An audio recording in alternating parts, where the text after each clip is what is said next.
Clinical exposure కూడా Georgia number 1 country అండి. ఓహో. ఎందుకంటే ఇప్పుడు టిబ్లిసీ ఉందనుకోండి, జార్జియా యొక్క క్యాపిటల్ టిబ్లిసీ అని. టిబ్లిసీ city is health city of the Europe కి గుర్తింపు పొందింది. ఆల్మోస్ట్ ఎవ్రీ ఇయర్ ఒక 20 నుంచి 25 లక్షల మంది పేషెంట్లు సర్జరీలకు వస్తారు ఓకే. టిబ్లిసీ సిటీకి. అండ్ డైరెక్ట్గా అక్కడ క్లినికల్ ఎక్స్పోజర్ చూసుకున్నా కానీ అమెరికన్ హాస్పిటల్స్, జర్మన్ హాస్పిటల్స్, ఇలా వైడ్ రేంజ్ ఆఫ్ హాస్పిటల్స్ ఉన్నాయి. అండ్ మన యూనివర్సిటీస్ కూడా చూసుకున్నా ఆల్మోస్ట్ ప్రతి యూనివర్సిటీ కూడా మినిమం 4,000 to 5,000 బెడెడ్ కలిగిన హాస్పిటల్స్ కలిగిన యూనివర్సిటీస్ మనవి. సో అందుకే ఏంటి అంటే జార్జియా మెడికల్ ఎడ్యుకేషన్లో we can say number 1 country వరల్డ్లోనే. లాంగ్వేజ్ ప్రాబ్లం ఉండదు, క్లినికల్ ఎక్స్పోజర్ బాగుంటుంది. అండ్ కమింగ్ టు మనకి ఈవెన్ టూరిజంలో కూడా చూసుకున్నా ఎవ్రీ ఇయర్ 2 to 3 crores టూరిస్టులు జార్జియా విజిట్ చేస్తారు. Safe country.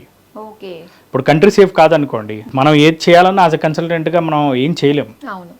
ఈవెన్ యూనివర్సిటీ వాళ్ళకి కూడా ఏం చేయలేరు. సేఫ్ కంట్రీకి, ఎలాంటి ఇబ్బందులు లేని కంట్రీకి పంపించుకున్నప్పుడు ప్రశాంతంగా ఉండొచ్చు పేరెంట్స్.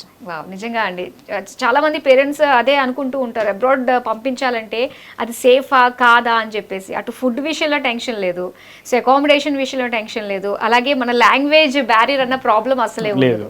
సో ఇవన్నీ కూడా ఫుల్ఫిల్ చేస్తూ చక్కగా డాక్టర్ అవ్వాలనుకునే ప్రతి ఒక్కళ్ళకి కూడా ఒక మంచి ప్లాట్ఫామ్ అనే చెప్పాలి వి సోర్స్.